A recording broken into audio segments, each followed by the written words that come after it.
तो कम्युनिकेशन में हम आते हैं और देखते हैं कि कम्युनिकेशन क्या बात करता है। मैंने बोला कम्युनिकेशन एक स्किल है। स्किल किस चीज का? टू शेयर योर आइडिया या इंफॉर्मेशन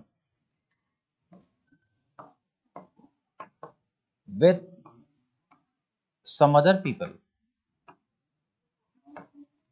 हालांकि अगर ये आइडिया खुद के साथ शेयर करते हैं, यानी कि आप अपने आप से शेयर करते हैं, इंट्रोस्पेक्शन करते हैं, तो ये एक इंट्रापर्सनल कम्युनिकेशन माना जाता है।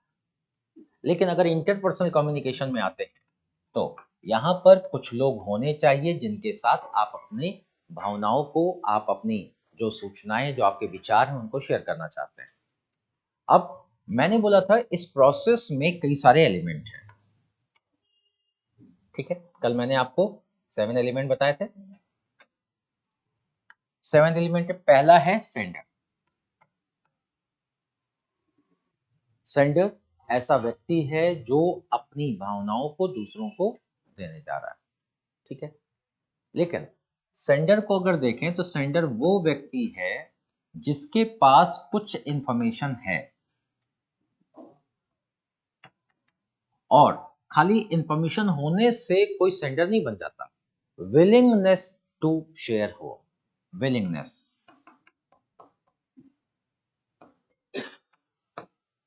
यानी person having some information to share and willingness to share, only he can be a sender। यानी कि अगर हम सेंडर के लेवल पर देखें तो यहीं पर प्रॉब्लम्स हो सकती हैं। अगर सेंडर बहुत ही शाई नेचर का है तो ऐसी स्थिति में बहुत सारे इंफॉर्मेशन, बहुत जानकारियां होने के बावजूद भी वो शेयर नहीं कर पाएगा। आपके मन में या मेरे मन में बहुत बातें हैं कि मैं आपको बोलूं, लेकिन ऐसी बातें जो मैं आपसे बोलना चाहता हूं, रियली इंट्रोवर्ट होने के नाते मैं बोल नहीं पा रहा हूं। I can not be a sender. मैं सेंडर नहीं बन सकता। यानी कि आपके पर्सनालिटी ट्रेट, आपके साइकोलॉजिकल फैक्टर्स, आपके अपने कल्चरल फैक्टर्स, आपकी पर्सनालिटी में आपका लैंग्वेज पर कमांड। आपको मान लीजिए कोई है जो इंग्लिश मीडियम का है, वो इंग्लिश समझता है, आपके पास बहुत फीलिंग है बहुत, लेकिन आप भोजपुरिया हो, यानी आपको इंग्लिश आती ही नहीं, तो आप सेंडर नहीं बन सकते। यानी कि इस लेवल पर भी बैरियर्स हो सकते हैं। यानी जो सेंडर का जो बैरियर है वो यहीं से, यानी कम्युनिकेशन का जो बैरियर है वो पहले ही स्टेप से शुरू हो जाता है। मैक्सिमम क्वेश्चन बैरियर या नॉइज से पूछा जाता है। नॉइज, बैरियर को ही नॉइज बोलता है। तो इस लेवल पे हो सकता है। इंफॉर्मेशन अगर क्लियर है, जो कुछ भी वो कहना चाह रहा है और जो उसकी फीलिंग है उसको वो बहुत अच्छे ढंग से समझ रहा है। कई बार आपको खुद ही समझ नहीं आता कि इसके लिए पता नहीं मैं अच्छा सोचता हूँ कि खराब सोचता हूँ। You remain in the situation of confusion. तो अगर आप खुद ही कंफ्यूजन में है ये सेंटर, तो बैरियर यहीं से शुरू हो जाएगा ना। इसके पास विलिंगनेस है, लेकिन इसके पास अपनी पर्सनालिटी में ट्रेट वो ना होने के कारण वो उसे एक्सप्लेन नहीं कर पा रहा। यहीं से स्टार्ट हो जाता है बैरियर। दूसरा स्टेप मैंने बोला इसमें होता है एनकोडिंग। आप जानते कई बार ऐसा होता है कि आप जब कोई बात कहते हैं दूसरों का चेहरा देखते हैं। मैं ये बोलूंगा तो ये क्या कहेगा, वो क्या सोचेगा, अरे वो सोचेगा वो इतना गंदा आदमी गाली देता है, या वो ये ऐसा करता है। यानी कि we are always used to consider those factor which is not strategic in my own communication. लोग क्या कहेंगे, भाई कुछ तो लोग कहेंगे, लोगों का काम है कहना, कुछ ना कुछ तो कहेंगे। लेकिन अगर आप लोग क्या कहेंगे इस पर जाएंगे, you can not live your life. आप अपनी जिंदगी नहीं जी सकते। अगर आप ये सोचोगे कि लोग क्या कहेंगे, मैं अपनी बहन के साथ निकल जाऊं तो भी कुछ ना कुछ लोग कहेंगे, कुछ ना कुछ बोलेंगे। तो अगर आप ये सोचकर आप अपने जो पूरी लाइफ साइकिल है उसे कंट्रोल करना शुरू कर दोगे दूसरों के अकॉर्डिंग, तो ऐसी स्थिति में आपकी अपनी पर्सनालिटी और आपका अपना कम्युनिकेशन नेचुरल कभी रह ही नहीं पाएगा, क्योंकि आप सोच कुछ और रहे हो, कह कुछ और रहे हो जो लोगों को पसंद, जो तुमको हो पसंद वही बात कहेंगे। तुम दिन को अगर रात कहो तो रात कहेंगे, तो क्या इससे सेटिस्फाइड हो जाएंगे? अगर हम आपके संतुष्टि के लिए दिन को रात कह देंगे तो क्या हम संतुष्ट हो पाएंगे? नहीं। लेकिन अगर हम एक तरीके से मेच्योर व्यक्ति हैं, तो आप इमेच्योर, अगर मान लिया आपका सामने वाला व्यक्ति इमेच्योर है तो आपको खुश करने के लिए हाँ ठीक, यानी कि टू रिजॉल्व प्रॉब्लम, कि किसी प्रकार टेंशन ना हो। आर्गुमेंट होता है, डिस्कशन होता है, दो लोग बड़ा ही भिड़ जाते हैं, और शांत कौन होता है? जो मेच्योर होता है। वो कहता है ठीक है भैया, जो तुम कह रहे हो वही ठीक, ये कह के शांत कर देता है। जो इमेच्योर होता है वो आखिरी दम तक लड़ता है, आखिरी दम तक लड़ता है, और वो परमाणु बम पाए तो वो भी ले आए कि आज मैं विस्फोट कर दूंगा अगर तुमने मेरी बात नहीं मानी तो। यानी कि वो व्यक्ति जो अपनी बात मनवाने का, कि अंतिम में मेरी बात ही मानी जानी चाहिए, it reveals a nature of immaturity. जो मेच्योर होता है वो दो आर्गुमेंट के बाद समझ जाता है इससे आर्गुमेंट करने का कोई फायदा नहीं। ओके, व्हाट एवर यू से, ठीक। अब ये मान लेना, ये थोड़ा ना कि तुम दिन को रात कहो तो हम रात कहेंगे, ये वो नहीं है। This is a kind of maturity to save your time from unproductive actions. आप अपना समय बचा लिए, ये आपकी तो मेच्योरिटी हुई। लेकिन यहां पर जो आपने कम्युनिकेशन इस्तेमाल किया है, वहीं बौद्धिक लोगों के साथ अगर आप बैठिए तो बौद्धिक लोगों के साथ तर्क चलता है ना, वो तर्क में आप तुरंत मान लीजिए कि भाई आप गलत हैं, ठीक है मैं गलत हूं। जो कुतर्क करना शुरू कर दे, जान लीजिए it is not the right place for you to have any kind of argument. लेकिन अगर जहां पर इंटेलेक्चुअल बैठे हैं, तर्क की बात करें, then give your reasons at the last. अंतिम तक आप अपने रीजंस को देना, अपना तर्क देना, शायद करिए जीते हारे कोई भी, लेकिन आपने अपनी बात पूरी क्षमता के साथ सामने रखी है। अब दो अलग अलग सिचुएशन है, एक में आपको हार और जीत से मतलब नहीं है, मतलब है रिजल्ट तक आने का। यानी कि दूसरे वाले केस में रिजल्ट तक आने का है, कि कोई रिजल्ट आए, इसका डिस्कशन का, पूरा आर्ग्यूमेंट का, डिबेट का कोई रिजल्ट आना चाहिए। और पहले वाले में आपने जाना कि रिजल्ट कोई नहीं आ सकता, क्योंकि अगला व्यक्ति कोई तर्क या कोई भी भाषा सुनने के लिए तैयार नहीं है, उसे सिर्फ वो जो कह रहा है वही सही है। ऐसी सिचुएशन में आपका बेस्ट कम्युनिकेशन होता है affirmative, yes okay what you are saying good. समझ लो अगला वाला बेवकूफ है तो तुरंत उसकी हाँ में हाँ मिलाना शुरू कर। तो कम्युनिकेशन के अगर इन सारे नियमों को आप जानते हैं, you can protect yourself from many, against many kind of unwanted situations. आप खुद को प्रोटेक्ट कर सकते हैं। तो आप कम्युनिकेशन के नियमों को समझिए। पहले हम सारे प्रोसेसेस देखते हैं, फिर कम्युनिकेशन के रूल्स की in which situation, formal communication, informal communication, किसके साथ आपको इनफॉर्मल होना चाहिए, किसके साथ इनफॉर्मल नहीं होना चाहिए। Sometime you will see that few people are very extrovert, बहुत extrovert होते हैं। Whenever he or she will interact with you, you will feel that she or he is completely having a positive approach for you। लेकिन ऐसा नहीं होता, उनका ये approach सभी के लिए होता है, इसे फॉर्मल अप्रोच कहते हैं। They use to behave in such a manner, लेकिन they are very dangerous if sometime you will be unethical और एनी काइंड, क्योंकि ऐसे लोग क्या होते हैं, थोड़ा लिटिल एथिकल होते हैं अपने कंडीशंस में, अपने कंडीशन में एथिकल होते हैं। अब वो रियल में एथिकल है कि नहीं, it is a matter of debate, लेकिन अपने कंडीशंस में एथिकल होते हैं, क्योंकि उनका ये मानना होता है, three types of people are there, अभी हम उसके बारे में चर्चा करेंगे। तीन तरह के लोग होते हैं।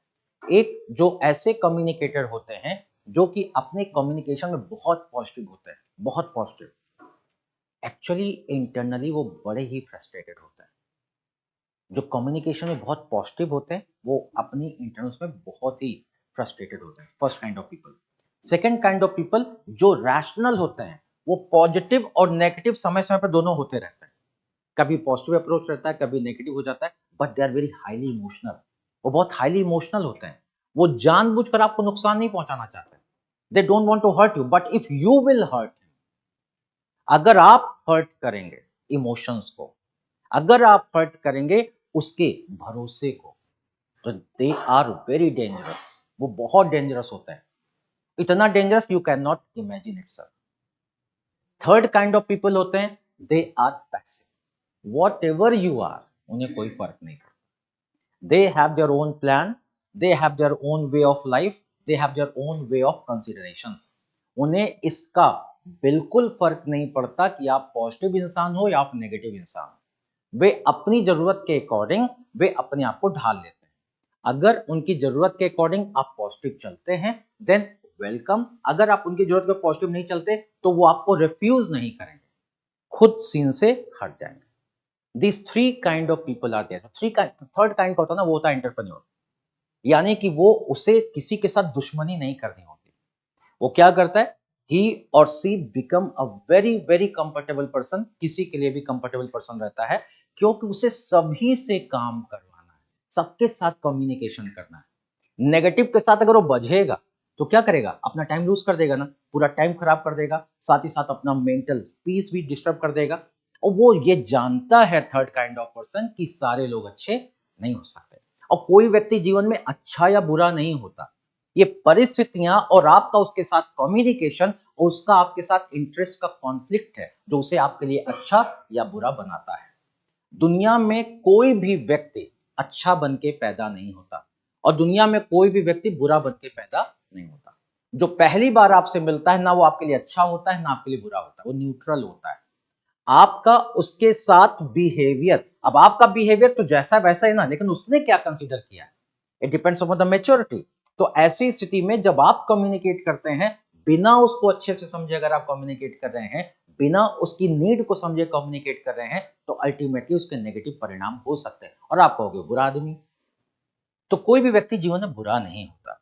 अगर आप ये मानकर चलोगे तो आप एक बहुत बड़ी चेन बना लोगे जिसे नेटवर्किंग कहते हैं। अगर ये मान के चलोगे कि कोई बुरा नहीं होता, अगर इसने कुछ आपके साथ बुरा किया तो जरूर इसमें हमारी ही कहीं पर कोई कम्युनिकेशन की गलती रही होगी। जैसे अगर मेरे साथ कोई भी ऐसा कोई 50 लोग जिनको हम जानते भी नहीं, हो सकता है कोई अच्छा बोलता हो कोई बुरा बोलता हो, लेकिन अगर कोई बुरा बोल रहा है तो कुछ ना कुछ रीजन तो होगा ना। रीजन चाहे मेरे अंदर हो चाहे सिचुएशन में, उसके अंदर तो नहीं हो सकता। अगर मेरे इंस्टीट्यूशन में कोई आया और यहां पे आने के बाद वो कभी इंस्टीट्यूशन में बुरा कुछ भी, तो वो तो बुरा नहीं हो सकता। क्यों नहीं हो सकता, क्योंकि अगर उसने अच्छा ना समझा होता तो आके इतना पैसा यहां ना देता। अगर उसने आके इतनी फीस दी है यहाँ पर तो वो तो ये मान के आया है कि इंस्टीट्यूशन अच्छा है, यानी बुराई उसके अंदर नहीं थी। हमने शायद उसकी एक्सपेक्टेशन को उस लेवल तक पूरी नहीं की, लेकिन एक्सपेक्टेशन का लेवल क्या हो सकता है यहाँ पर, इस पे हमने उससे बात भी नहीं की जिसके कारण प्रॉब्लम हुई। अगर उसे पता होता कि हम उसको कितने हद तक क्या चीज सर्विस देंगे तो वो हमसे ओवर एक्सपेक्टेशन करता है। क्यों, उसे मालूम था कि इनका काम इतना करना है, बाकी हम सिलेक्ट होंगे नहीं होंगे, this is our responsibility. Institution, दुनिया की कोई कोचिंग किसी को सिलेक्ट नहीं करा सकती, इंस्टीट्यूशन सिर्फ आपको रोड मैप दे सकती है। रोड मैप हम दे रहे हैं, लेकिन अगर हमने ये चीज आपके साथ कम्युनिकेट करके क्लियर नहीं किया तो क्या होगा, आपको लगेगा ये सिलेक्ट इनको करना था, देखो हमारा प्री नहीं निकला। वो तो ये करेगा ना, देखो वो भैया है उनका 3 साल से प्री निकल रहा है। भैया बहनी का प्री नहीं निकलता, प्री निकलता है राइट प्लान और राइट अप्रोच का। और वो अगर कम्युनिकेशन से बता दिया गया तो नेचुरल सी बात है, किसी कोई बुरा कहेगा नहीं, कहेगा अरे बाकी कोचिंग में तो अच्छा दे रहे हैं, कहीं पर भी वो कम से कम 6 दिन क्लास अपना किसी भी फॉर्म में है, टीचर उपलब्ध है, डायरेक्टर उपलब्ध है, मिलने के लिए उपलब्ध है। लेकिन अगर ये कम्युनिकेट नहीं किया गया तो अल्टीमेटली नेगेटिव कॉन्सिक्वेंसेस बनेगा ना। यानी कि अगर आप अपने अंदर प्रॉब्लम देखना शुरू करें तो हर कोई आपके इर्द गिर्द बना रहेगा, हर कोई। अगर दूसरे के अंदर प्रॉब्लम देखना शुरू करोगे, एक एक करके सब छिटक जाएंगे, सब लोग आपसे दूर हो जाएंगे। तो ऑलवेज वेन, क्योंकि आप हमेशा अच्छे नहीं, आप ये जान लीजिए आप हमेशा पॉजिटिव नहीं हो सकते, इमोशनल व्यक्ति हैं। हर्बर्ट साइमन कल मैं बता रहा था, हर्बर्ट साइमन ने क्या क्या बाउंडेड रैशनैलिटी होती है। हर व्यक्ति जो इंसान है उसके इमोशनल, उसके कल्चरल, उसके इंटेलेक्चुअल, उसके बायोलॉजिकल, उसके फैक्टर्स जो उसे अफेक्ट करते हैं, उसका एक्सपीरियंस उसको अफेक्ट करता है। अगर मैं कितना भी एक्सपीरियंस का सही, लेकिन at some moment I will be emotional, मैं कहीं ना कहीं इमोशनल जाऊंगा, जहां गुस्सा आ जाएगा, जहां पे कुछ हो जाएगा। लेकिन अगर हमने गुस्सा किया और ये हम समझ गए कि दिस इज माय वीकनेस, तो हमारे पास कम्युनिकेशन एक माध्यम है कि हम इसके नेगेटिव इंपैक्ट को खत्म कर सकते हैं। और वो नेगेटिव इंपैक्ट को खत्म करने के लिए आपको परसुएसिव कम्युनिकेशन का इस्तेमाल करना पड़ेगा, जो मैंने कल बताया था आपको कि आप परसुएसिव कम्युनिकेशन का इस्तेमाल करिए, you can resolve any problem in your life. आपके जीवन के 90% समस्याएं आपके कम्युनिकेशन के तरीके से ही जनरेट होते हैं और कम्युनिकेशन के तरीके से ही सॉल्व हो जाते हैं।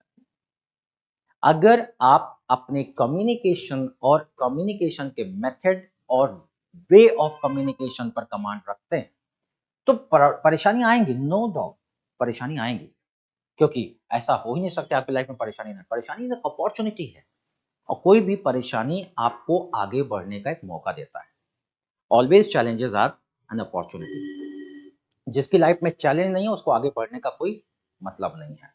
तो इसलिए आपके लाइफ में चैलेंज आएंगे, लेकिन अगर आपके पास अच्छी इंटरपर्सनल स्किल है तो हर चैलेंज को सॉल्व कर लेंगे।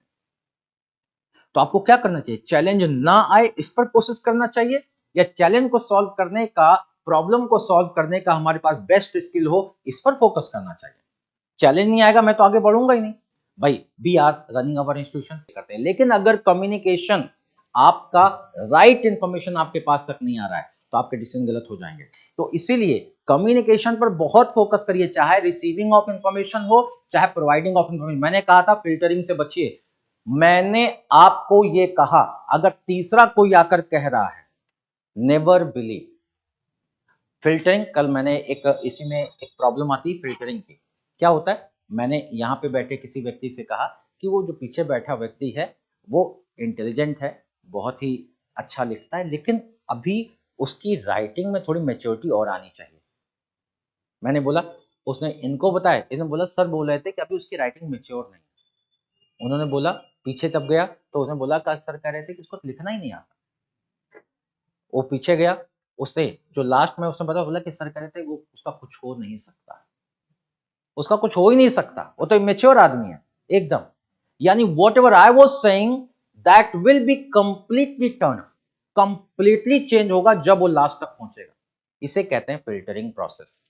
तो कम्युनिकेशन का थर्ड नियम कहता है कि never ever try to make anything in such a manner जहां कर कोई सीक्रेसी हो। Secret communication must be avoided. Secret communication में फिल्टरिंग के चांसेस, उसको मालूम है कि आप हमसे कभी आकर पूछोगे नहीं, तो वो बताएगा जिससे सबसे आप डिस्टर्ब हो जाओ और हमारा आपका रिलेशन खराब हो जाए। वो हर वो चीज बताएगा। कई बार मेरे पास आता है कि वो सर ऐसा बोल रहे थे आपके बारे में, या वो ऐसा बोल रहे थे। मैं जो नहीं जानता अपने बारे में दुनिया वो भी जानती है मेरे बारे में। आपको पता है कई बार ऐसा होता है, आपके बारे में भी होगा, मेरे बारे में होता है कि लेकिन मैं सुनता हूं इस कान में, मुस्कुराता हूं, चेयरिंग प्रोसेस करता हूं, मुस्कुराता हूं, यहां से निकाल देता हूं। क्यों? आखिर में वो मेरे बारे में बात कर रहे हैं, इतने लोग मेरे बारे में बात कर रहे हैं, प्राउड का विषय है, बात तो कर रहे हैं मेरे बारे में, मतलब इंपॉर्टेंट तो हो ना, मैं बाहर भी मेरे चर्चे होते हैं, पता तो है। बहुत लोग ऐसे, उनको लोग जानते ही नहीं है मेरे बारे में, तो वो भी बात करते हैं जिन्होंने मुझे देखा भी नहीं। तो इसमें बुराई क्या है, मजा ले रहे हैं, थोड़ा लेने दो उनको, इसमें कौन सी दिक्कत है।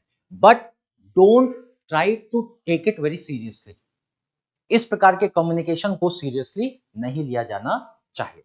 फिल्टरिंग से होने वाले किसी भी कम्युनिकेशन पर डिसीजन नहीं लिया जाना चाहिए।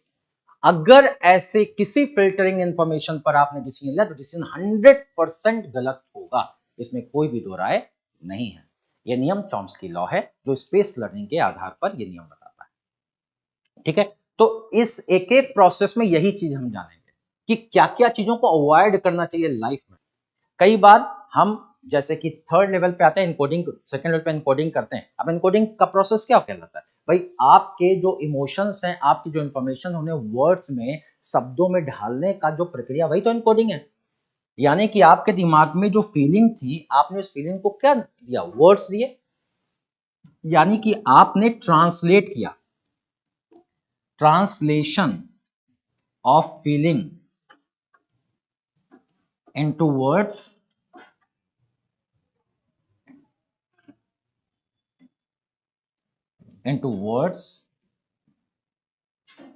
And symbols.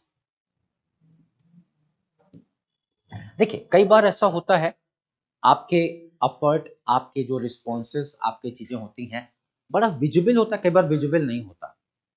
फॉर एग्जाम्पल जैसे जैसे एक्सपीरियंस बढ़ता जाता है, जैसे आज मैं यहाँ पे, बहुत सारे ऐसे रिस्पॉन्सेस या ऐसी चीजें, रिफ्लेक्सेस आते हैं जिनकी मीनिंग मैं अपने एक्सपीरियंस के आधार पे समझता हूँ।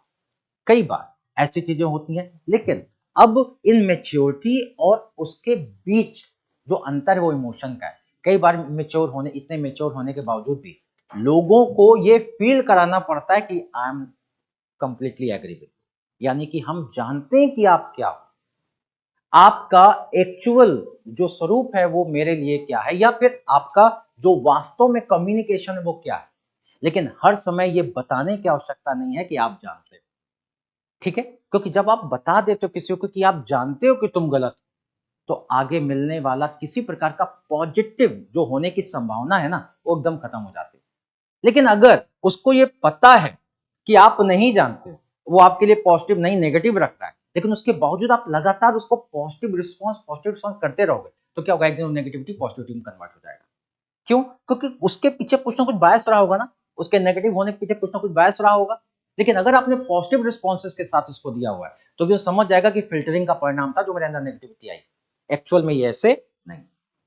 लेकिन अगर उन्हें पता चल गया कि मैं जानता हूं कि तुम नेगेटिव हो, तो अब वो कहीं भी किसी फॉर्म में कॉन्फिडेंस को मेंटेन नहीं कर पाएगा या कर पाएगा। क्यों? क्योंकि मैं जो पॉजिटिव भी करूंगा ना, उसको वो नेगेटिव लगेगा, क्योंकि मैं जानता हूं ये नेगेटिव है। यानी कि सेम एक्शन की मीनिंग बदल जाती है अगर हमारे और आपके बीच साइकोलॉजिकल अंडरस्टैंडिंग नहीं है तो। इसलिए बहुत इंपॉर्टेंट है एनकोडिंग में कि जब आप ट्रांसलेशन कर रहे हैं किसी फीलिंग का वर्ड्स में, तो ये वर्ड्स और सिंबल बहुत ही यूनिफॉर्म होने चाहिए। जैसे मान लीजिए आप अपनी फीलिंग को वर्ड्स में कन्वर्ट करें, तो ऐसे वर्ड्स का इस्तेमाल मत करिए जो वर्ड्स डबल मीनिंग रखते हैं। ऐसे वर्ड्स का इस्तेमाल मत करिए जो हाईली टेक्निकल है या कल्चरल। कल्चरल शब्दों का इस्तेमाल ना करके फॉर्मल शब्दों का इस्तेमाल किया जाना चाहिए। डुअल मीनिंग वाले शब्दों का भी इस्तेमाल नहीं करना चाहिए। डुअल मीनिंग वाले वर्ड या ऐसे सिंबल, बहुत सारे लोग होते हैं कि कोई कुछ भेजा, हार्ट बनाकर भेज दिया उसमें सिंबल, कि क्या करना, बस दबाया, क्लिक किया, अब अंगूठा कौन लगाए, हार्ट ही दबा। लेकिन ये जो आपने हार्ट दबाया ना, इस हार्ट का मीनिंग बहुत अलग अलग हो सकता है। Take it into your consideration. अगर किसी ने हार्ट बनाकर भेजा, तो आपको बहुत ही फेवरेबल सा इन्वायरमेंट लगने लग जाता है, बहुत ही फेवरेबल इन्वायरमेंट। तो never respond to any unknown या फॉर्मल रिलेशन में भेजे गए किसी मैसेज को कभी हार्ट बनाकर रिस्पॉन्ड ना करें, खासतौर पे गर्ल्स। अगर आपने ये किया तो आप अगले स्टेप के लिए तैयार हो जाइए। क्यों? क्योंकि हमारा जो कल्चरल डायमेंशन है ना, उस कल्चरल डायमेंशन में इसके मीनिंग अलग। नॉर्मल्स का मतलब क्या है, आई लाइक इट। हार्ट का मतलब क्या, कि पसंद आया, आपका कोटेशन पसंद आया, आपकी फोटो पसंद आई, आपकी ये मीनिंग सिंबल का ये है ना। लेकिन चूंकि हार्ट का हमारे कल्चर मीनिंग कुछ और है, हार्ट देने का मतलब लव, तो मतलब वो मुझे लव करता है या लव करती है, this kind of feeling will start, और it can create a nuisance, ये लाइफ में न्यूसेंस क्रिएट कर सकता है। तो protect yourself from using such kind of any emoji जो कि आपके रियल फीलिंग से मैच नहीं कर रहा है, खाली दिखाने के लिए आपने कर दिया, और गलत शब्द ने इस प्रकार की समस्या पैदा कर दी, जबकि आपके मन में कुछ नहीं था, आपने कभी सोचा भी नहीं।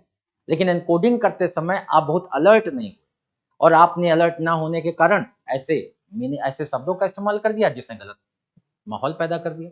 तो ये ध्यान रखने का। तीसरी चीज,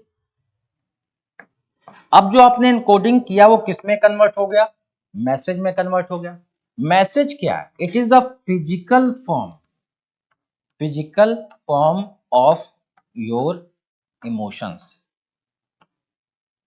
अब जो भी शब्द आपने यहां पर अपनी भावनाओं को दिए हैं, उन्हें कलेक्ट करके, संकलित करके, एडिट करके एक फिजिकल प्रारूप देना, फिजिकल फॉर्म प्रोवाइड करना, ये मैसेज है।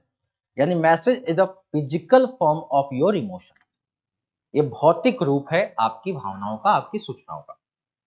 अब यहां पर भी प्रॉब्लम हो सकता है, अगर आपका मैसेज क्लियर नहीं है। क्लियर नहीं मतलब इतना ग्रामेटिकल एरर है कि पता नहीं चला कि आप क्या कहना चाह रहे हो। आप बताने जा रहे हो कि मैं ये कर रहा हूं या मैं आगे करूंगा, लिख रहे हो पास्ट टेंस में। यानी कि अगर मैसेज की लैंग्वेज अच्छी नहीं, दूसरा मैसेज का आकार इतना बड़ा, लिखते लिखते पढ़ते पढ़ते पढ़ते पढ़ते पढ़ते आधी रात बीत जाए, मैसेज का इंपॉर्टेंस खत्म। मैसेज इतना छोटा, एक लाइन, कंक्लूजन ही नहीं है कोई, तो भी मैसेज का इंपैक्ट खत्म।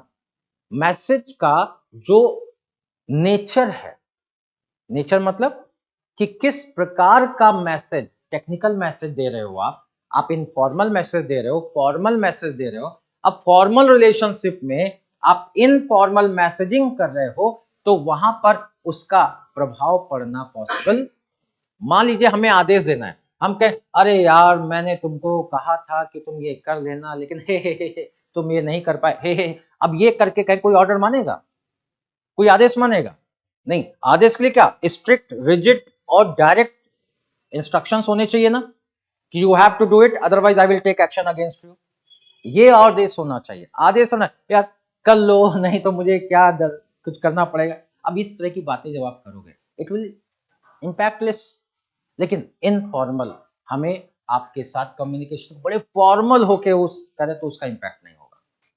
हम आपको बताना चाहते हैं कि I am always with you, मैं बताना चाहता हूं कि मैं आपके साथ हमेशा खड़ा हूं और कभी भी आपको जरूरत पड़ेगी आधी रात को हम वहां पर मौजूद रहें।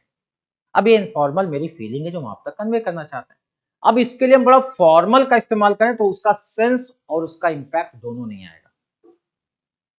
और इसलिए जरूरी यह है कि मैसेज का जो फॉर्म है, मैसेज का जो स्वरूप है, वो अकॉर्डिंग टू योर ऑब्जेक्टिव होना चाहिए।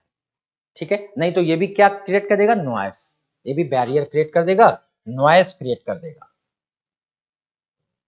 इसके बाद जो अगला स्टेप है दैट इज चैनल। भाई मैसेज आया है तो कहीं ना कहीं भेजोगे ना, चैनल।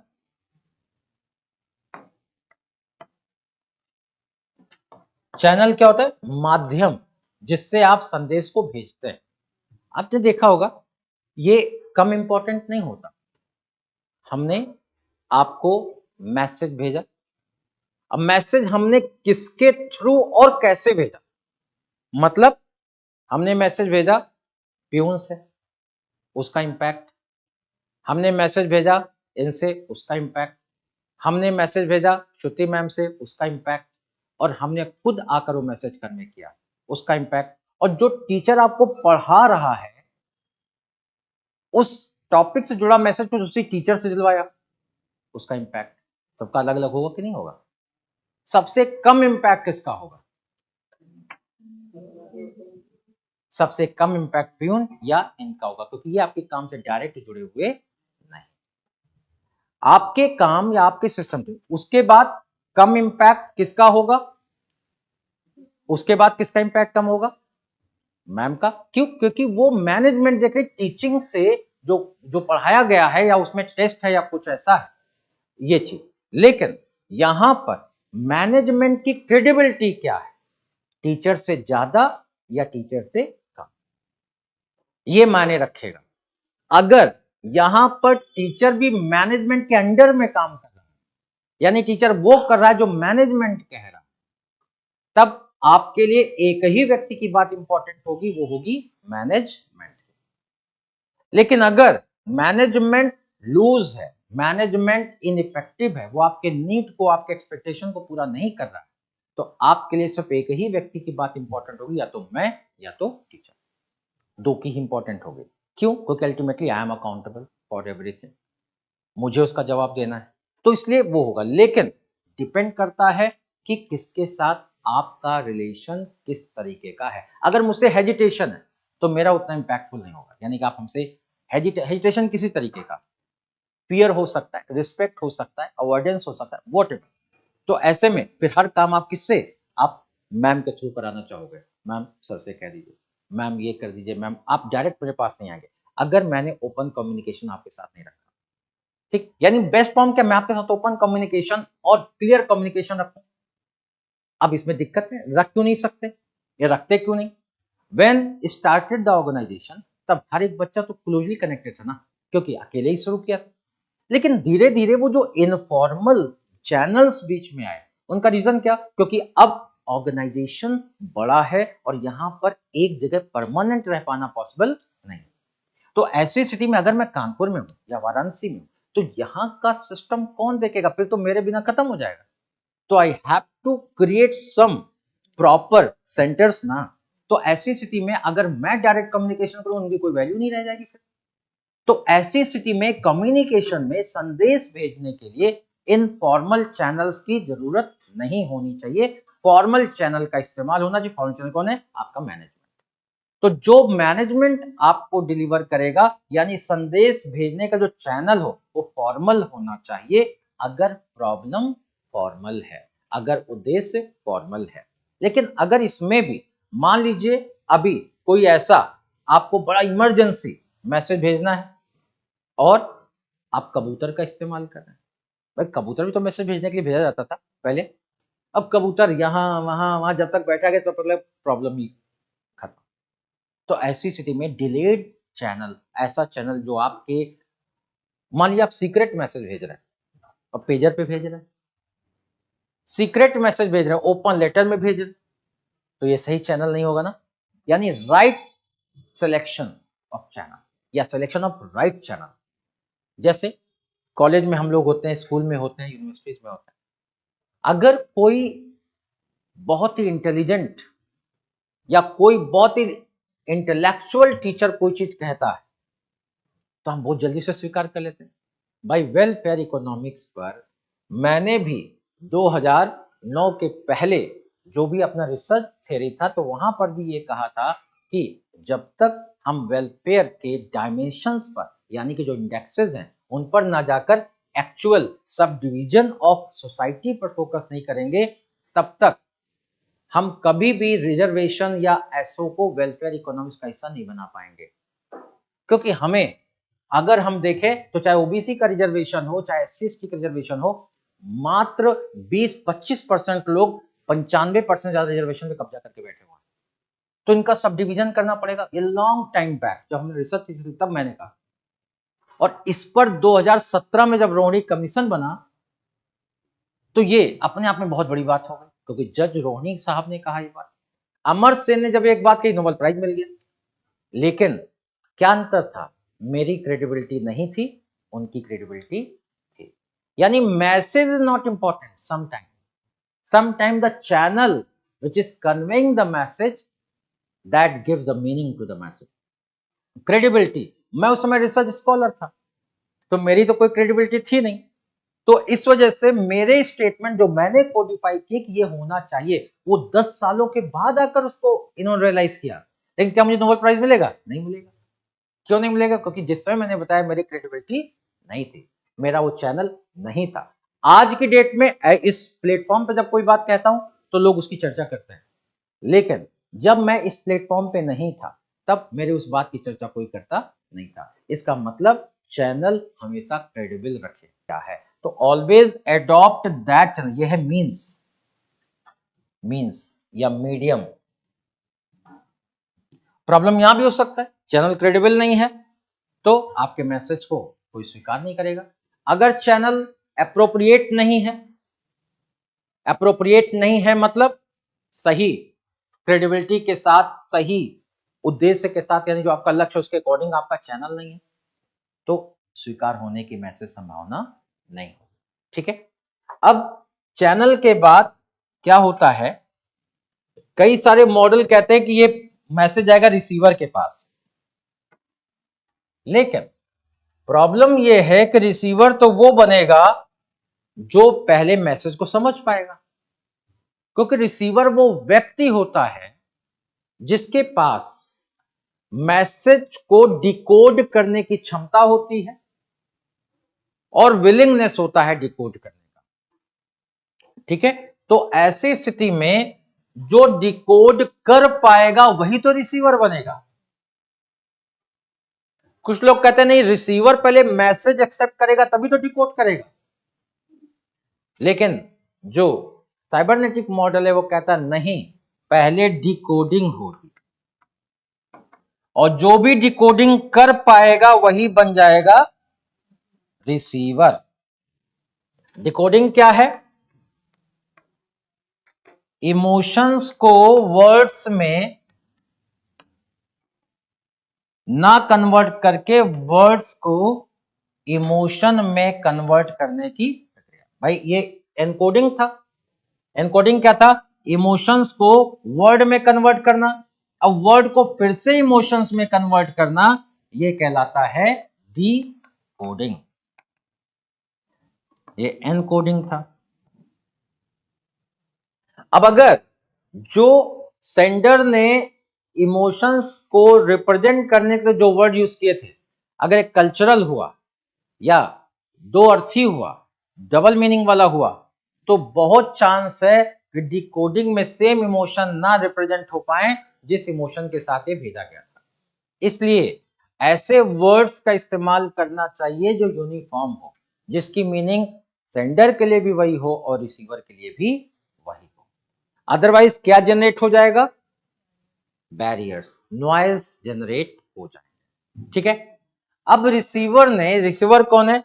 रिसीवर वो व्यक्ति है जिसने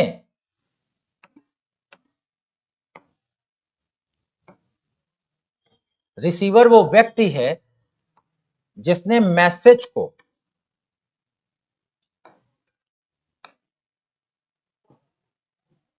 रिसीव किया, समझा और समझकर उसने उसे एक्सेप्ट किया।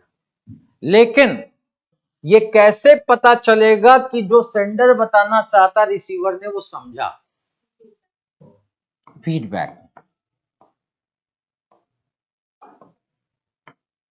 फीडबैक, इसे प्रतिपुष्टि कहते हैं, यानी response of the receiver to the sender. Response by receiver to the sender. Receiver के द्वारा सेंडर को दिया गया रिस्पॉन्स। ठीक है। अब यहां पे बैरियर हो सकता है अगर डिलेड हो। फीडबैक उतना ही होना चाहिए जितना मैसेज डिमांड कर रहा है। फीडबैक उसी टाइम पर होना चाहिए जिस टाइम पे मैसेज आपको मिला है। और फीडबैक बहुत ज्यादा इररेलेवेंट या बहुत ज्यादा लेंदी होना नहीं चाहिए। मैंने आपसे पूछा कि आप इसके बारे में अच्छा समझते हो या बुरा। अब आपको खाली इतना बताना चाहिए कि अच्छा या बुरा। अब मैं पूछूंगा बुरा क्यों समझते हो या अच्छा क्यों समझते हो।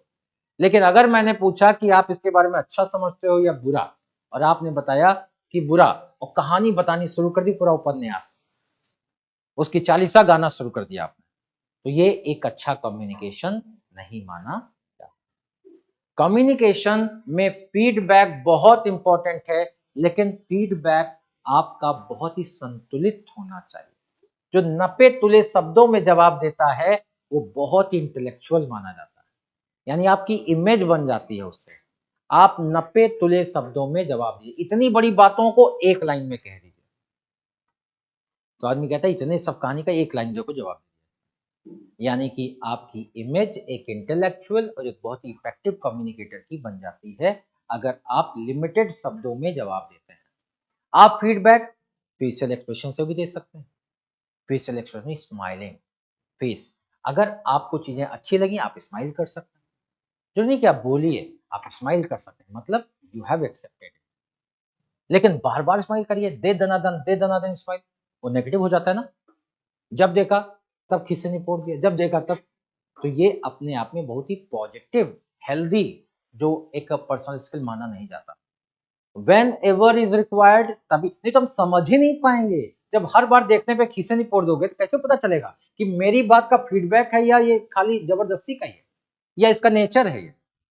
जब नॉर्मल सिचुएशन में आप अलग तरीके से, और जब फीडबैक देना तो अलग तरीके से करेंगे तभी तो पता चलेगा। यानी you have to understand and when and how to respond, कब और कैसे रिस्पॉन्ड करना है, इस फीडबैक के लिए जानना बहुत जरूरी है। प्री में प्रश्न आता है, the most important element in communication process, feedback. क्योंकि मैंने कम्युनिकेशन डेफिनेशन बताया था कि the basic essence of communication is understanding, यानी कि जो संचार का जो मौलिक तत्व है वो आपसी समझ में निहित है। ठीक है, बेसिक अंडरस्टैंडिंग में निहित है। तो इसलिए प्री में प्रश्न है सबसे इंपॉर्टेंट कौन सा है, तो आप बोलोगे फीडबैक। कितने हैं आप बोलोगे 7। नॉइज इसका एलिमेंट का पार्ट है, यस है, लेकिन वो एज ए बैरियर कंसीडर किया जाता है। बैरियर्स में अब आप देखिए भाई इतने सारे स्टेप में कहीं भी बैरियर आ सकता है ना। जब इतने सारे स्टेप में कहीं भी बैरियर आ सकता है तो बैरियर तो कई प्रकार के हो सकते हैं। फिर तो अगर मान लीजिए अगर ये बैरियर सेंडर से रिलेटेड तो क्या हो सकता है भाई, इसका कल्चर, इसका पर्सनल या साइकोलॉजिकल, इसका intellectual level,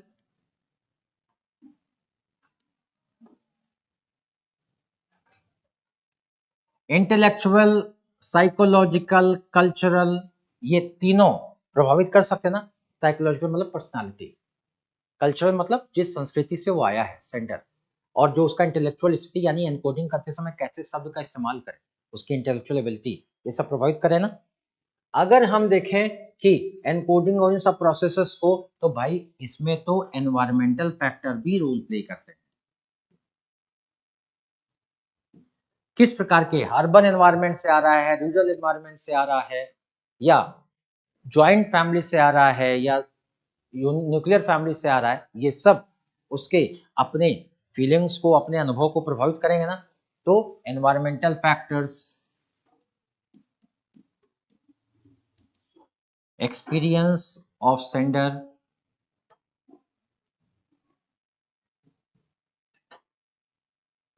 technical factors, technical factor मतलब मान लिया आपने मोबाइल से भेज रहे हो और मोबाइल में नेटवर्क ही नहीं आ रहा है, ठीक है, क्रॉस कनेक्शन लग रहा है, टेक्निकल फैक्टर्स भी हो सकते हैं। स्टीरियोटाइपिंग भी हो सकती है। कल बता रहा था स्टीरियोटाइपिंग कि भाई आर नाम के लोग ऐसे होते हैं, पी नाम के लोग ऐसे होते हैं, इस प्रकार का बायस कैरेक्टर भी हो सकता है, इस धर्म के लोग ऐसे ही होते हैं, बायस हो सकता है। साथ ही साथ जो फिल्टरिंग जैसा प्रॉब्लम भी हो सकता है, यानी ऑर्गेनाइजेशनल दिक्कत हो सकती है, filtering in communication, filtering in communication, ठीक है। तो देखा जाए तो बहुत सारे बैरियर हो सकते हैं। ऑर्गेनाइजेशनल यानी ऑर्गेनाइजेशन में कई स्टेप होने के कारण क्या हो जाता है, फिल्टरिंग हो जाता है। ऑर्गेनाइजेशन में ऊपर से नीचे तक रूल्स होने के कारण, नियम विनियम होने के कारण डिले हो सकता है कम्युनिकेशन में। भाई सूचना के वन प्रॉपर चैनल से जाना है तो टाइम लग सकता है, तो ये ऑर्गेनाइजेशनल बैरियर कहलाते हैं। पर्सनल बैरियर यानी व्यक्तिगत बैरियर हमारे क्या, हमारी बौद्धिक क्षमता, व्यक्तिगत बैरियर हमारी सोच, हमारी थिंकिंग, जो कि हमारी साइकोलॉजिकल का पार्ट है, हमारा परसेप्शन, प्रेजुडिस, ये सब हमको प्रभावित करेगा नहीं करेगा, तो ये साइकोलॉजिकल फैक्टर में आएंगे। इंटेलेक्चुअल हमारा ज्ञान, पढ़े लिखे हैं, अंग्रेजी आती नहीं आती, ये सब। लिंग्विस्टिक बैरियर एक और आता है, लिंग्विस्टिक बैरियर।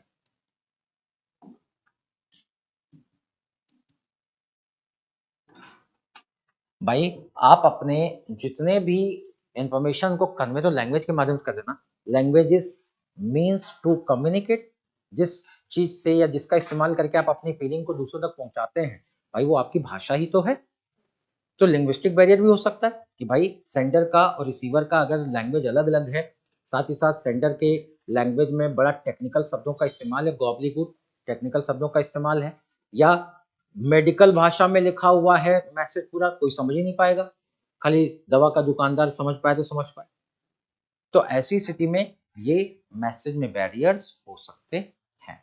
तो कम्युनिकेशन क्या है, कम्युनिकेशन का प्रोसेस क्या है, कम्युनिकेशन में क्या क्या बैरियर्स हो सकते हैं, वो ये है। अब अगर देखा जाए तो बैरियर दो प्रकार के हो गए, इंटरनल और एक्सटर्नल। इंटरनल मतलब जो व्यक्ति के अंदर, सेंडर रिसीवर के अंदर। एक्सटर्नल सोशल बैरियर्स, ये कल्चरल में वैसे आ जाएगा जो है, लेकिन हम अलग से लिख रहे हैं, सोशल, सोशियो कल्चरल।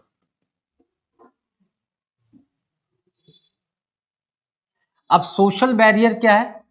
सामाजिक, भाई इंपॉर्टेंट तो है ये समाज। समाज से बाहर होकर तो आप कम्युनिकेशन नहीं कर पाते ना।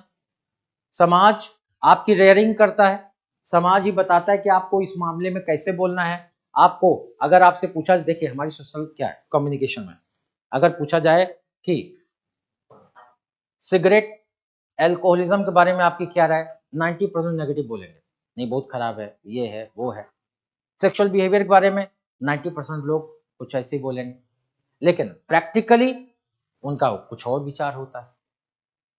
पिताजी को देखेंगे, हमको देखेंगे बाहर, जो सभी टाइप के बच्चे हैं हमारे, कोई अगर देखेंगे या अपने पिताजी को देखेंगे सिगरेट पी रहे तो पीछे लगा चाहे सब जल ही जाए, लेकिन पीछे लगा यानी कि सर ना देख पाए।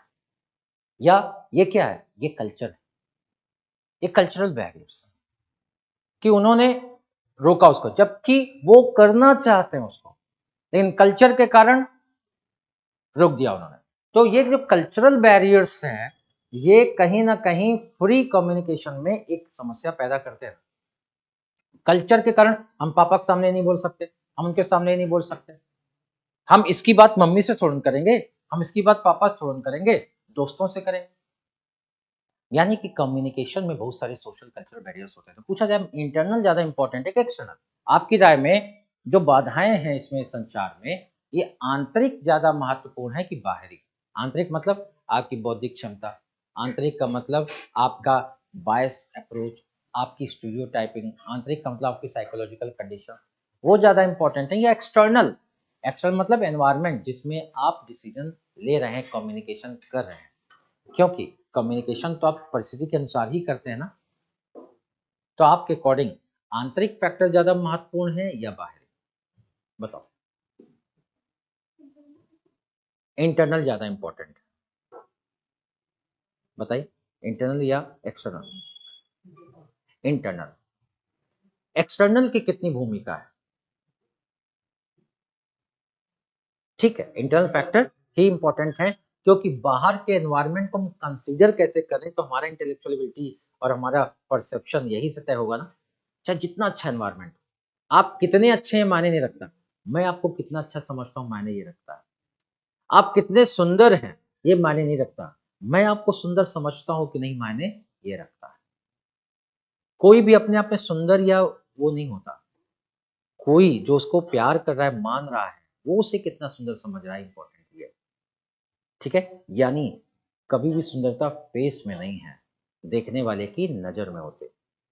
सोच व्यक्ति की खराब और बाहरी तत्वों पर उंगली उठाई जा रही है, यानी हमेशा जो इंपॉर्टेंट फैक्टर या बैरियर वो इंटरनल, क्योंकि बाहरी तत्वों को मीनिंग यही इंटरनल फैक्टर ही देता है।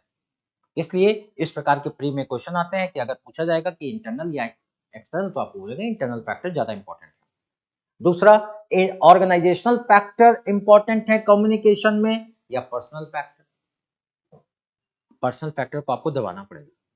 फॉर्मल कम्युनिकेशन में आपको संगठन के अकॉर्डिंग चलना पड़ेगा।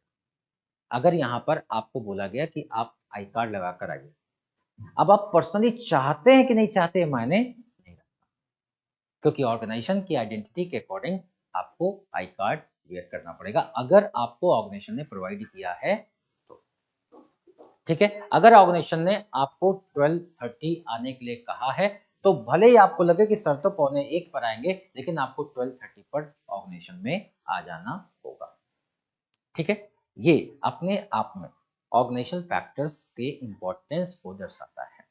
तो इसलिए, लेकिन अगर पर्सनल रिलेशनशिप में होगा तो क्या होगा, तब पर्सनल फैक्टर ज्यादा इंपॉर्टेंट होते, फिर उसमें फॉर्मल फैक्टर्स बहुत ज्यादा इंपॉर्टेंट नहीं होते। तो अलग अलग प्रकार के कम्युनिकेशन में अलग अलग प्रकार के फैक्टर्स इंपॉर्टेंट हो सकते हैं, लेकिन ऑर्गेनाइजेशनल फैक्टर में ऑर्गेनाइजेशनल फैक्टर या फॉर्मल फैक्टर, हालांकि फॉर्मल इनफॉर्मल दोनों इंपॉर्टेंट है, लेकिन होने क्या चाहिए, फॉर्मल ज्यादा इंपॉर्टेंट होने चाहिए।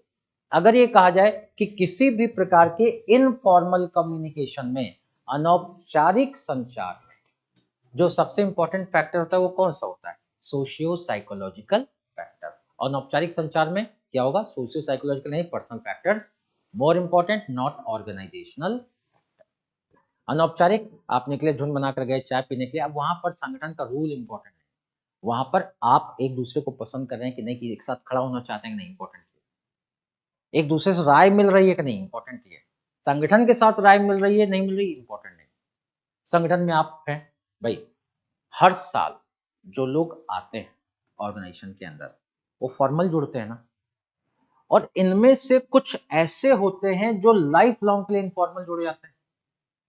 बहुत सारे स्टूडेंट जो ऐसे हैं जो पिछले सालों के सिलेक्टेड जहां पर पोस्टेड, वहां पर मैं भूल जाता हूं कि आज मेरा बर्थडे है, लेकिन वो 24 तारीख को सुबह नहीं भूलते, 24 अक्टूबर को उनका सुबह, और देख के बड़ी खुशी होती, जबकि वो क्या है, फॉर्मल रिलेशनशिप में, लेकिन उन्होंने कम्युनिकेशन को इनफॉर्मल बना दिया। जैसे मेरे सिस्टम से गए, अब हमारा उनका खाली एक ही सिस्टम, वो है informal.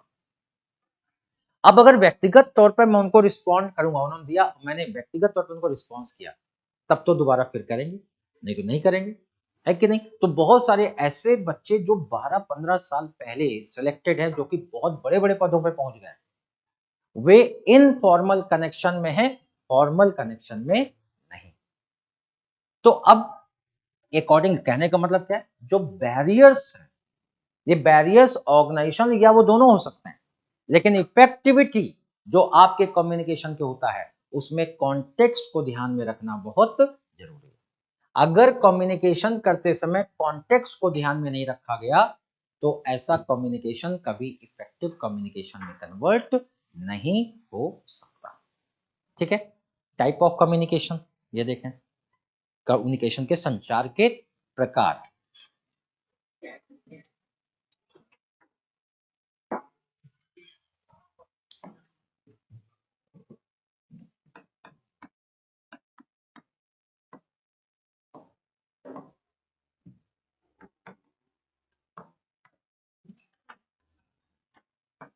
Types of communication, communication के टाइप्स में पहला फॉर्मल एंड इनफॉर्मल, दोनों में अंतर क्या है। फॉर्मल कम्युनिकेशन वो है जो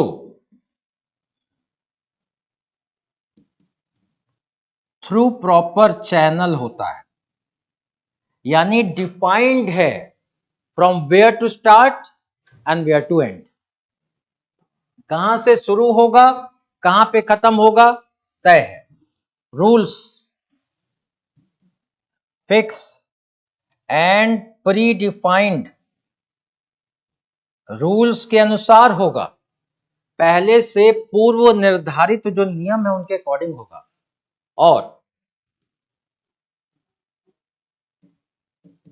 ऑर्गेनाइजेशनल ऑब्जेक्टिव को प्राप्त करने से रिलेटेड होगा। संगठन के लक्ष्यों को प्राप्त करने के लिए किया गया संचार फॉर्मल संचार होगा। ऑर्गेनाइजेशन के ऑब्जेक्टिव को पूरा करने के लिए प्रॉपर चैनल का इस्तेमाल करें, यानी सही माध्यम, सही रास्ते का इस्तेमाल करके किया गया संचार, और निश्चित और पूर्व परिभाषित नियमों के अनुसार किया गया संचार फॉर्मल संचार कहलाएगा। शॉर्ट में कहें तो संगठन के विभिन्न स्तरों के मध्य नियमावली के साथ किया गया संचार औपचारिक संचार कहलाता है, यानी प्रॉपर रूल्स और प्रॉपर सिस्टम में किया गया संचार फॉर्मल संचार होता है। इनफॉर्मल क्या होता है, no fix source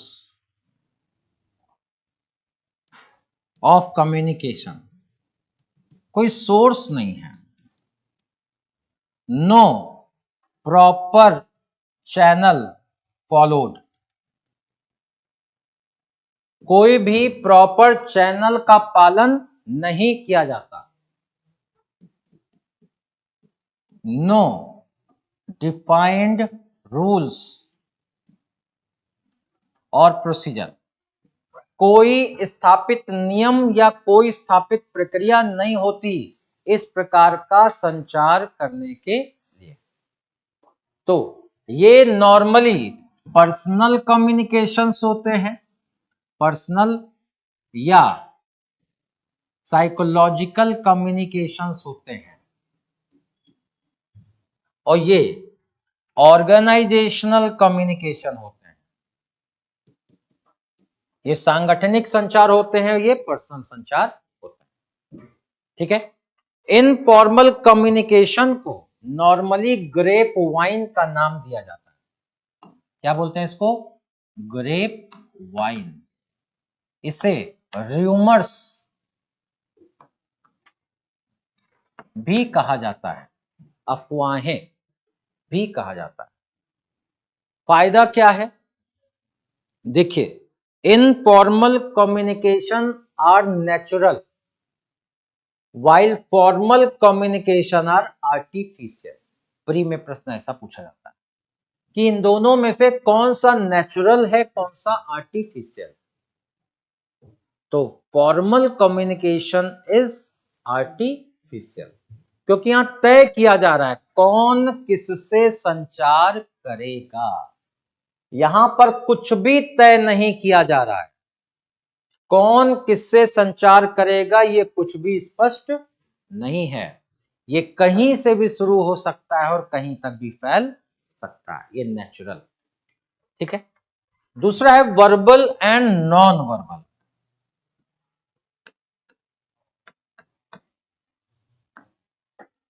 verbal and non verbal. Non verbal मतलब eye to eye contact,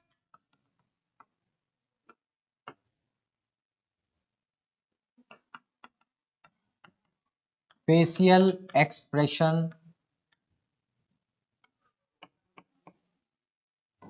head Nord,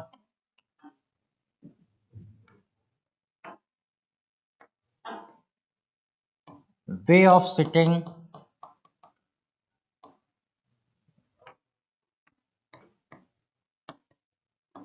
smiling,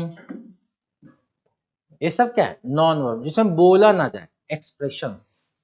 ठीक है। वर्बल क्या होता है? वर्बल का मतलब होता है लैंग्वेज या सिंबल्स का इस्तेमाल। ठीक है। वर्बल बोलकर, आपने बोला नॉर्मली लैंग्वेज का इस्तेमाल वर्बल होता है। अब ये रिटन भी हो सकते हैं, ओरल भी हो सकते हैं। तो वर्बल क्या होता है? नॉर्मली ओरल कम्युनिकेशन होता है। लैंग्वेज रिटन में भी इस्तेमाल होता है, ओरल में भी होता है। तो ओरल कम्युनिकेशन को नॉर्मली वर्बल कम्युनिकेशन कहा जाता है। हालांकि रिटन कम्युनिकेशन भी अपने आप में लैंग्वेज के थ्रू होता है, लेकिन वो ओरल नहीं होता। तो ओरल कम्युनिकेशन वर्बल कम्युनिकेशन को शाब्दिक संचार के रूप में आता है, जहां शब्दों का इस्तेमाल किया जाता है। शब्दों का इस्तेमाल बोलकर भी हो सकता है, लिखित रूप में भी हो सकता है। लेकिन ऐसा संचार जहां शब्दों का कोई प्रयोग नहीं होता और हम कुछ अनौपचारिक माध्यमों से कुछ सूचनाएं प्रेषित करते हैं। कुछ सूचनाएं हमें दिखाना है कि हम आपको बहुत मानते हैं, तो हम अपने चेहरे पर बहुत ही एम्पैथी और बहुत ही आपके प्रति कमिटमेंट ये लेकर आएंगे। अगर हमें लगेगा हम आपको पसंद नहीं करते, तो हम बहुत ही रिजिड फेस बनाकर इग्नोरेंस का भाव लेकर आएंगे। अगर हम आपको डराना चाहते हैं कि आप चुप हो जाइए, आपको कहीं से भी हम स्कोल्ड करना चाहते हैं, बोलना चाहिए, लेकिन फिर ग्लेयरिंग, घूरना, ये कर सकते हैं। हम ये बताना चाहते हैं हम वेरी कंफर्टेबल, आपके साथ बहुत ही कंफर्टेबल में, तो हम स्माइलिंग फेस रखेंगे, यानी स्माइल करेंगे। ये स्माइल करते तुरंत माहौल बदल जाता है ना, और रिजिड होते ही, चेहरा रिजिड होते ही स्ट्रेन आ जाता है एक उसमें। तो according to the need the facial expression can be use. यहां पर चाहे स्माइलिंग हो, लेकिन ये बहुत ही खतरनाक भी है, ये इफेक्टिव भी है और खतरनाक भी। स्माइलिंग, आप जानिए कि कब स्माइल करना है और किसे स्माइल करना है। अगर आप स्माइल गलत समय पे कर दिए, तो पूरे पूरे कम्युनिकेशन का वो, अगर बॉस आपका डांट रहा है और आप स्माइल कर रहे हैं, तो आप निकाल ही दिए जाएंगे। ठीक। कॉर्पोरेट। लेकिन अगर सरकारी में भी है तो भी अगर आप पब्लिक के साथ, पब्लिक गुस्सा करेगी, आपसे आकर बोलेंगे, आप स्माइल करके उनको वेलकम करिए। वो आपको साथ गाली भी देंगे, लेकिन आप स्माइल करके उनको वेलकम करिए। आइए सर, आइए प्लीज आइए। सांसद आएगा, वो आपको कुछ भी बोलेगा, आपका 2 कौड़ी का आदमी है, लेकिन वो 5 लाख लोगों का रिप्रेजेंटेटिव है। यू हैव टू से आइए सर, आइए, सॉरी आइए। आप उनको ऐसे बैठे, क्योंकि वो कोई इंसान नहीं है। कौन है वो? हैवान भी नहीं है, वो रिप्रेजेंटेटिव ऑफ द पीपल है। तो ऐसे में डेमोक्रेसी में कौन है मालिक? जनता ही तो है। तो आप वहां पर स्माइल करें। इससे क्या होता है कि स्ट्रेन माहौल हल्का हो जाता है। तो स्माइल का इस्तेमाल करना जो जानता है, वो अच्छे अच्छों को बर्बाद भी कर देता है, और स्माइल का इस्तेमाल जो करना जानता है, वो अच्छी अच्छी सिचुएशन जो एकदम बिगड़ गई हैं, उन्हें भी सुधार लेता है। तो लेकिन कब करनी स्माइल, ये भी इम्पोर्टेंट। सम टाइम ज़्यादा आप स्माइल करते हैं तो पर्सनालिटी डिटेरियोरेट हो जाती है। कभी कभी स्माइल ना करने से माहौल में प्रॉब्लम सॉल्व होने के बजाय उलझ जाता है। कभी कभी स्माइल ज़्यादा कर देने से प्रॉब्लम्स खड़ी हो जाती हैं। कभी कभी स्माइल कम करने से प्रॉब्लम्स बनने के चांसेस ज़्यादा हो जाते हैं। तो बहुत ज़रूरी है कि वार्निंग के साथ इसका इस्तेमाल किया जाए। वे ऑफ सिटिंग, आप कैसे बैठ रहे हैं, ये आपका सब्जेक्ट मैटर के साथ इंटरेस्ट को दर्शाता है। आपके बैठने का तरीका कॉन्टेक्स्ट के अनुसार आपके मानसिक स्थिति को दर्शाता है। आपके बैठने का तरीका सामने बैठे व्यक्ति में आपके इंटरेस्ट को भी दर्शाता है। क्रॉस लेग बैठना, स्ट्रेट बैठना, रिलैक्स होकर बैठना, टेक लगाकर लेट जाना टाइप का बैठना, इस प्रकार का अगर बैठना है, अपना देखो किसी और को मत देखो। लेकिन ये कोई बैठा नहीं है, मैं बता रहा हूं कि ऐसे बैठना क्या दर्शाता है, कुछ ना कुछ मीनिंग देता है। आप कभी भी किसी भी जगह पर जाते हैं तो आपके बैठने का तरीका वहां पर हो रही एक्टिविटी में आपके इन्वॉल्वमेंट को साफ साफ दिखा देता है कि आप कितने इन्वॉल्व हैं। ठीक है, तो ये साइकोलॉजिस्ट समझ जाते हैं।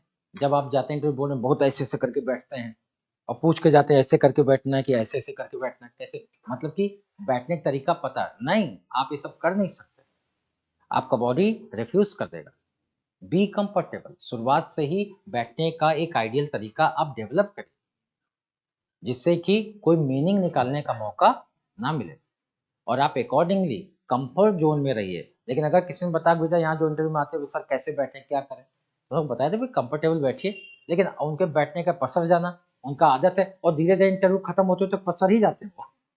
उनको कितना बताओ ऐसे करके बैठेंगे पूरा एकदम सीधा करके, और जब तक 1 घंटे में इंटरव्यू खत्म होता है तब तक उनका ये पोस्चर 40 डिग्री आगे होता है, तो वो बदल नहीं सकते उसको। तो don't try to change, but try to change your mentality. मानसिकता को चेंज करिए कि हमें सब्जेक्ट में इन्वॉल्व होना है, और इन्वॉल्व होने के लिए हमको इस तरीके से बिहेव करना है। यस, यस, ऐसे मतलब वो ऐसे टिल्ट करते हैं, और अगर ना करना तो ऐसे बोलते हैं, मतलब ना, सीधा हेड नॉट, ना, ऐसे से मतलब हाँ। अब ये कल्चरल डिफरेंसेस हैं, तो बहुत सोच समझ के हेड नॉट का इस्तेमाल करना है कि किसके साथ आप इसका इस्तेमाल कर रहे हैं। और जब हेड नॉट इस्तेमाल करें तो आंखों का रोल क्या है, आंखें बोलती, और आंखों का सपोर्ट अगर आपके बॉडी लैंग्वेज में नहीं है, इन्हीं आंखों से लोग मात दे देते हैं, और इन्हीं आंखों से लोग बर्बाद भी कर देते हैं। एक अलीगढ़ का कवि है, आंखें नहीं ब्लिंक करता, और वही उसकी यूएसपी है। और जो कुछ शर्मा, कुछ सुरेंद्र शर्मा ऐसे करके कुछ नाम, but very popular poet due to his facial expression. अपने फेशियल एक्सप्रेशन के कारण वो इतना ज्यादा पॉपुलर, लेकिन उसे मालूम है ना इसको कहाँ इस्तेमाल करना, वो सेंस ऑफ ह्यूमर के संदर्भ में इस्तेमाल कर रहा है। लेकिन ऑफिस में अगर ये ऐसा करता, कलेक्टर बोलता कि ये करो, करता आंखें टाइट करके, तो क्या एक भी दिन चल पाता? वहां नहीं चल। यानी कॉन्टेक्स्ट के अकॉर्डिंग आपकी मीनिंग बदल जाती है। तो पूछा जाए प्री में कि कम्युनिकेशन में कंटेंट इंपॉर्टेंट है या कॉन्टेक्स्ट इंपॉर्टेंट, तो दोनों है, लेकिन मोर इंपॉर्टेंट क्या है? कॉन्टेक्स्ट। कॉन्टेक्स्ट को देखे बिना अगर आप कुछ बोलते हैं तो उसके खराब हो जाने के चांसेस ज्यादा। ठीक है, कंटेंट तो वही रहेंगे, बस कॉन्टेक्स्ट के अनुसार बदल जाएगा। फेशियल एक्सप्रेशन आप जानते हैं the most effective non verbal communication, इस पे आप आसानी से कंट्रोल कर नहीं सकते। आप कोशिश कर सकते हैं लेकिन कंट्रोल नहीं कर सकते। फेशियल एक्सप्रेशन दुख, सुख, प्यार, मोहब्बत, नफरत सब चीजों को दिखा देता है facial expression. Eye to eye contact ये भी बहुत इंपॉर्टेंट है, लेकिन कई सारे लिमिटेशंस इसके। कितनी देर आई टू आई कॉन्टैक्ट? अगर मान लीजिए चॉम्स्की लॉ कहता है कि अगर हमारा जो relation, Chomsky law space learning पर है, स्पेस को लेकर, वो स्पेस और आई के कॉन्टैक्ट के ड्यूरेशन की बात करता है। मान लीजिए अगर हमारा रिलेशन इनफॉर्मल, तो अगर हम देखें ऐसे बहुत इंटीमेसी फील होती देखने में और नजर हटाने का मन नहीं करता, देखते रहो कल तक देखते रहो, मतलब लंबे समय तक देखते रहो। और जिसके साथ रिलेशन हमारा अच्छा नहीं होता, एक 5 सेकंड के बाद वो ग्लेयरिंग लगने लग जाता है, बहुत अकवर्ड सिचुएशन लगने लग जाती है। अकवर्ड मतलब फीलिंग अच्छी नहीं आती। यानी कि आई टू आई कॉन्टेक्ट तो है, लेकिन आपका पर्सनल रिलेशन कैसा है उसके आधार पे आई टू आई कॉन्टेक्ट का ड्यूरेशन तय करिए। नॉर्मली फॉर्मल में ये 2 से 3 सेकंड का आई टू आई कॉन्टेक्ट अच्छा माना जाता है। बहुत अगर पॉजिटिव रिलेशन है तो 5 सेकंड। 5 सेकंड आप किसी को अगर देख रहे हैं, सिर्फ 5 सेकंड ऐसे देखा, अब 5 सेकंड के बाद अगर रिलेशन इनफॉर्मल नहीं है तो क्या होगा? अनवांटेड चेंजेस होने बॉडी में शुरू हो जाए, माइंड में अनवांटेड चेंजेस, जो कि पॉजिटिव भी हो सकते हैं, नेगेटिव भी हो सकते हैं। अगर आपके लिए जो कम्युनिकेट कर रहा है उसके लिए पॉजिटिव आपके दिमाग में कुछ है, तो उसका 5 सेकंड के बाद बोलना और आपकी तरफ देखते रहना कुछ अलग सी मीनिंग आपको देकर जाएगा। और अगर मान जबकि लेकिन ये आपकी सोच है, डिपेंड करता है कि उसका कल्चरल डायमेंशन क्या है। पता लगा कि आप गलत समझ गए, अब वो घूर रहा था आपको कि आंखें नीचे कर वरना निकाल लूंगा या निकाल लूंगी, और आपको लग रहा देखे जा रही है, देखे जा रही है। तो ये सब खतरनाक है। यानी कि जो इनफॉर्मल वे हैं इनका बहुत ही अलर्टनेस के साथ यूज करना चाहिए और कोशिश करना चाहिए कि फॉर्मल ही बात करें। जहां फॉर्मल रिलेशन है वहां ज्यादा इनफॉर्मल नॉड्स का इस्तेमाल ना करें, और करें भी तो बहुत सतर्कता के साथ। तब नॉन वर्बल कम्युनिकेशन एक अच्छा कम्युनिकेशन माना जाएगा। अन्यथा वर्बल कम्युनिकेशन डायरेक्ट क्योंकि फीडबैक आपको तुरंत मिल जाता है कि उसने क्या समझा। अगला टाइप है upward and downward communication. Upward and downward.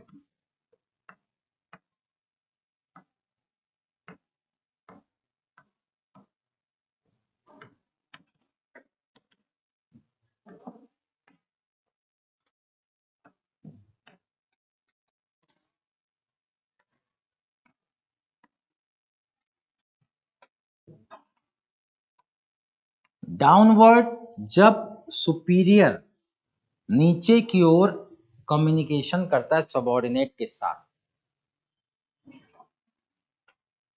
Superior subordinate के साथ करता है। अपवर्ड जब सबऑर्डिनेट सुपीरियर के साथ करता है। Example feedback,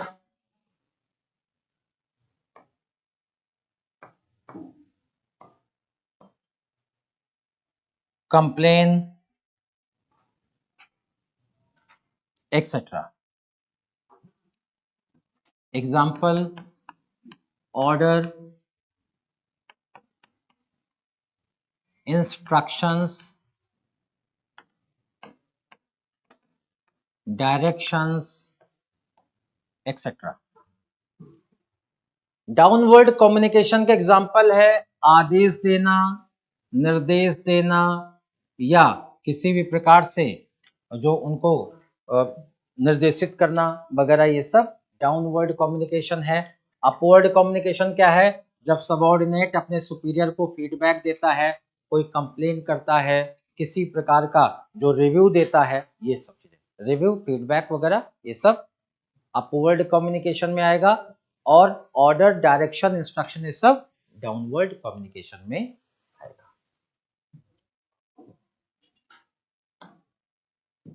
interpersonal communication and intrapersonal communication.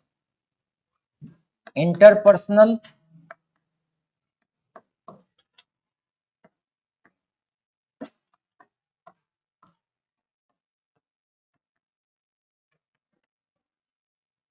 और इंट्रापर्सनल।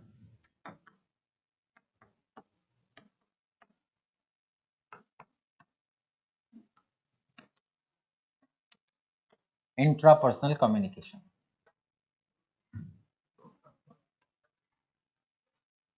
जो इंटरपर्सनल कम्युनिकेशन होता है ये दो लोगों के बीच में होता है।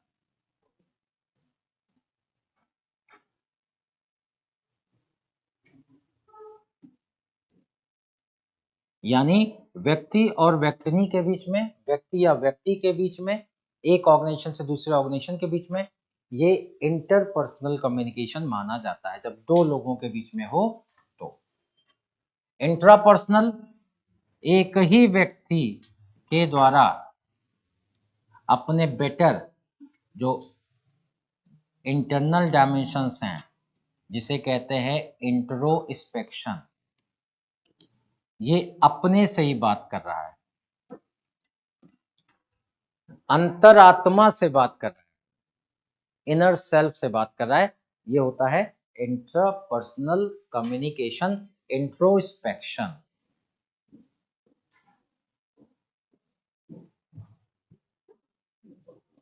ठीक है, इंट्रोस्पेक्शन मतलब आत्म ज्ञान और सेल्फ आइडेंटिफिकेशन, ये करना।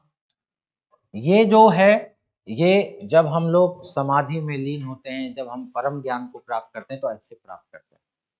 परम ज्ञान का मतलब खुद के बारे में ही अंतिम ज्ञान प्राप्त कर लेना। कितना डिफिकल्ट है।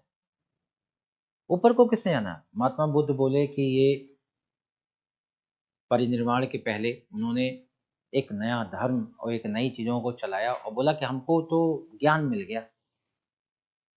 कौन सा ज्ञान मिल गया जो आज हमें प्राप्त नहीं? हम बुद्धा क्यों नहीं? हम भी तो उतना जानते हैं जितना बुद्ध बता के गए। लेकिन बुद्ध को ये कौन बताया? उनकी अंतरात्मा ने। When ever you will think positively, कभी भी खुद सोचोगे, नया आइडिया दिमाग में आएगा। हो सकता कभी टॉयलेट में बैठ के नया आइडिया आ जाए दिमाग में, कभी कभी सोते हुए आपको नया आइडिया दिमाग में आ जाता है। कभी कभी हम घर में अगर कोई घरेलू काम कर रहे होते तो भी हमें गार्डनिंग करते समय ध्यान रहता है ये चीज कर सकते हैं, लेकिन हमको कभी कभी आता है। और बुद्ध जब चाहते थे तब उनको ये ज्ञान मिल जाता था। इसी को परम ज्ञान। क्यों? तो जब हम अपने अंदर से असत्य को दूर करेंगे, जब अपने अंदर से, जैसे अगर जैनिज्म को देखोगे, बुद्धिज्म को देखोगे, सबने क्या कहा? भाई आप चार सत्य का पालन करो, आप सत्य बोलो, आप चोरी मत करो, आप अहिंसा। अब ये सब क्या था? ये उस समय बहुत बड़े बड़े सिद्धांत थे, लेकिन आपकी अंतर आत्मा ने जो आपको बताया वही तो आपने लोगों के सामने प्रेजेंट किया। कोई ऊपर बताने थोड़ा ना आया था, ज्ञान देने आया था वहां से ऊपर से, चलो हम लोग चल के आते हैं, घूम कर आते हैं, महादेव आए थे नीचे, ऐसा तो नहीं था कुछ। यानी हमारी अंतर आत्मा ने बताया, तो ज्ञान हमारी अंतर आत्मा में। बट इंट्रोस्पेक्शन की प्रक्रिया बहुत डिफिकल्ट होती है, इसलिए खुद को जलाना होता है, खुद से लड़ना पड़ता है। और खुद हम क्या हैं? इड, मैंने कल बताया था, इड। और इड से लड़ना बहुत डिफिकल्ट, बहुत डिफिकल्ट, क्योंकि वो बहुत ताकतवर होता है। आपको किसी ने, देखिएगा बहुत इंटेलेक्चुअल लोग हैं, ऐसे लोग हैं जिनके, अगर शशि थरूर का नाम सुना होगा, बंदा 23 भाषाओं का ज्ञाता है। पीवी नरसिम्हा राव जानते होंगे, हमारे पूर्व प्रधानमंत्री, 20 से ज्यादा लैंग्वेजेस का ज्ञान। शशि थरूर इंटरनेशनल मामलों पर इतनी किताबें लिख चुका है जितनी रॉयल्टीज को आती वो अरबों में आती, लेकिन 3 विवाह किया, तीसरी भग गई ऊपर, और जो है चौथे के चक्कर में है अभी। ये क्या है? ये पर्सनालिटी का क्या कमी कहा जाए? इतना इंटेलेक्चुअल बंदा लेकिन इड से प्रभावित, ज्ञान प्राप्त किया लेकिन इड को कंट्रोल नहीं किया, इसलिए बुद्ध नहीं बन पाया।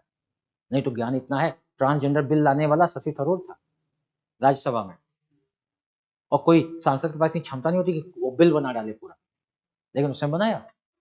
वो अंतरराष्ट्रीय स्तर पर एक लेखक, एक विद्वान के रूप में प्रचलित है, पॉलिटिशियन के तौर पर नहीं, लेकिन फिर भी इड से इतना प्रभावित, यानी इड बहुत ताकतवर होता है। और जितने बड़े बड़े लोग देखो, उनके किसी भी पीवी नरसिम्हा राव, हर्षद मेहता के मामले में फंसे, 4 करोड़ के चक्कर में फंसे, तो इड से प्रभावित है ना, इनका पार्टी तोड़ना, उनका पार्टी तोड़ना, बुढ़ापे में क्या मतलब था? इतना इंटेलेक्चुअल आदमी जिसको कि ज्ञान का भंडार कहा जाता था। तो अपने आप में ये फैक्टर्स प्रभावित करते हैं, और जो लोग अपने आंतर मन से मिल लेते हैं एक बार, उनके लिए फिर आप कोई मायने, दुनिया वही छोड़ देता है जो खुद से एकाकार कर लेता है। अगर जिस दिन आप खुद से मिल लिए ना, उस दिन के बाद आपको कोई दूसरा समझ में नहीं आएगा, क्योंकि सबसे प्यारी अनुभूति आपकी आप खुद है। और अगर आपको कोई हरा पाता है तो सिर्फ आप हैं, और कोई आपको जिताता है तो भी सिर्फ आप। दुनिया खाली दिखाने के लिए बहाने हैं कि उसकी वजह से हम हार गए या उसकी वजह से जीत गए। आप अपनी वजह से हारते हैं और अपने सेल्फ की वजह से जीतते हैं। तो अगर इसके साथ एकाकार करिए, अपने आप मेहनत लगती है और बहुत कठिन परिश्रम करना पड़ता है इससे मिलने के लिए, but this is the best form of communication to enlight. यानी अगर इनलाइटमेंट को प्राप्त करना चाहते हो तो खाली इंट्रोस्पेक्शन ही मात्र वो है, और लाइटमेंट को प्राप्त करना चाहते हो तो इंटरपर्सनल कम्युनिकेशन। ठीक है, इंटरपर्सनल एंड पर्सनल। इसके अलावा कम्युनिकेशन रिटन और non unwritten, written and unwritten. Unwritten क्या हो सकता है? सिंबल्स। अनरिटन क्या हो सकता है? कोई भी ऐसा मेथड जो कि लैंग्वेज में लिखा ना दे। ओरल भी हो सकता है। अनरिटन क्या होता है? ओरल भी हो सकता है, सिंबल्स हो सकते हैं। ये बताया गया, ये सिंबल है, कोई शब्द का इस्तेमाल तो है नहीं, यानी आगे जाकर राइट टर्न कर जाइए, ये सिंबल ही तो इस प्रकार से। लेकिन अब जो रिटन है या जो अनरिटन, ओरल, ये सब हैं, तो इनमें दोनों में अंतर क्या है भाई? इनका जो रिटन होते हैं उनका प्रूफ होता है, जो रिटन होते हैं वो स्पेसिफाइड होते हैं, जो रिटन होते हैं वो टारगेटेड होते हैं। जो ओरल है, ओरल तो कॉन्टेक्स्ट से प्रभावित हो जाता है, लेकिन रिटन तो जो सिचुएशन है, जो लैंग्वेज है, खाली वही तय करेगा ओरल का। फायदा क्या है? इसको लॉन्ग टर्म के लिए आप प्रोटेक्टेड करके रख सकते हैं, रिटन कम्युनिकेशन को फ्यूचर में आने में इस्तेमाल कर सकते हैं, लेकिन ये रिटन कम्युनिकेशन लिमिटेड लोगों को ही प्रभावित कर सकता है, जबकि अनरिटन या ओरल कम्युनिकेशन पूरे मास को प्रभावित कर सकता है। इसकी कमी यह है कि बोल दिया कार्य, हमने कहाँ बोला था, अब मुंह से निकल गया जो बात निकल गया होगा, यानी वी कैन डिनाई, लेकिन इसको आप डिनाई नहीं कर सकते। ये परमानेंट है रिलेटिवली, ये नॉन परमानेंट। यस, फीडबैक का भी डिफरेंस। हाँ, इसमें फीडबैक तुरंत मिलता है, इसलिए इफेक्टिविटी ज्यादा इसकी होती है। लेकिन रिटन में जो फीडबैक होगा वो रिटन फॉर्मेट में वापस आएगा, तो इट विल टेक टाइम, समय लगेगा, और समय लगेगा तो इफेक्टिविटी पर उसका असर पड़ेगा। ठीक है, एक कॉन्सेप्ट है सेल्फ का, अभी मैंने आपको इंट्रोस्पेक्शन बताया, सेल्फ का कॉन्सेप्ट। आपके अंदर